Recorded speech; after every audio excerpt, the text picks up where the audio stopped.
And we'll just go from the beginning. Okay, so our goal is to get letters on one side and numbers on the other. So this particular problem has an inequality sign, but even if it had an equal sign, it doesn't matter, you would solve it the same exact way. The only thing that would be different is that it would say greater than or less than, or it would be equal to, so it's fine. So 3x Mama, plus... can you stop vacuuming? Mama? Okay. So letters on one side, numbers on the other. They're adding 10, so I subtract 10. Anything I do to one side, I do to the other.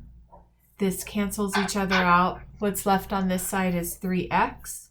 And then I solve this.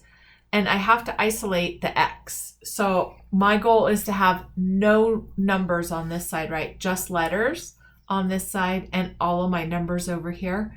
They're multiplying by 3, so I divide by 3. Anything I do to one side, I do to the other. What's left on this side is x.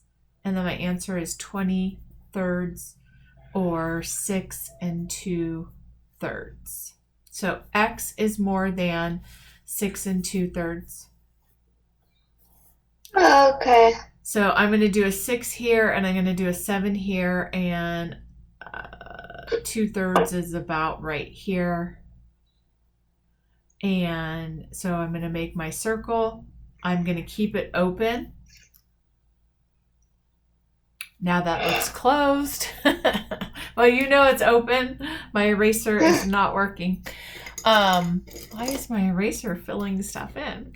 Okay, so it is an open circle, and my inequality goes this way because my inequality here is facing that way. Okay. If I have an x over 7 equals 42, or it can also be a greater than or less than, or a greater than and less than or equal to, we solve it the same exact way. They're dividing by 7, I multiply by 7. Anything I do to one side, I do to the other. If it was x over 7 plus 1, I would do this plus 1 first, and then I would take care of whatever was attached to the x. Is that making sense to you again? Yeah. Okay. We don't care if there are fractions. We don't care if there are decimals. We still handle them the same way, except for a fraction. How we get rid of the 3/4 from the x is use the reciprocal. Whatever we do to one side, we do to the other, and then we simplify that.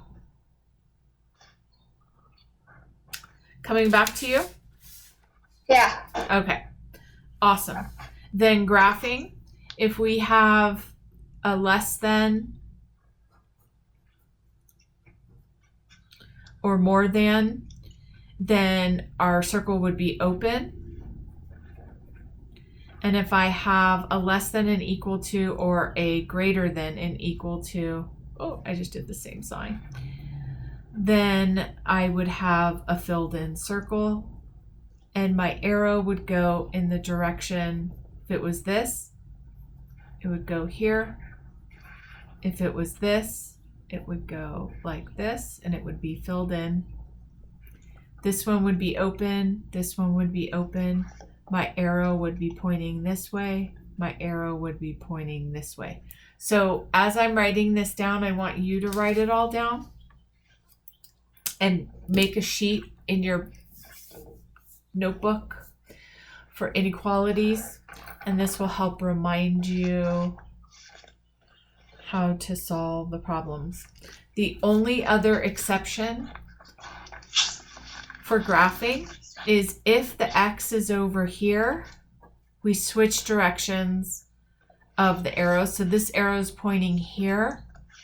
We would switch directions because our x has to be over here in order to follow the way of the inequality. If it's over here, you reverse it. So that's one exception to the graphing.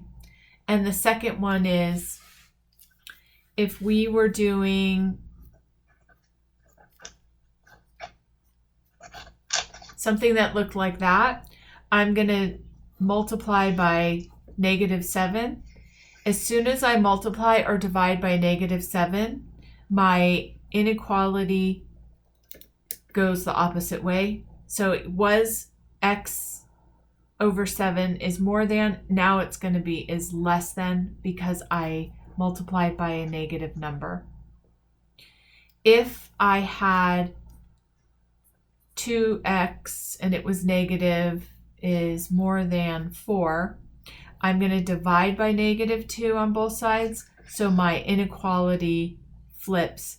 Anytime I multiply or divide by a negative number, my inequality flips. So those are the two exceptions. Exception 1 is when our x is not on the the left-hand side. And exception 2 is when I'm multiplying or dividing by a negative number to clear the number away from the x. So you're going to write those two exceptions down.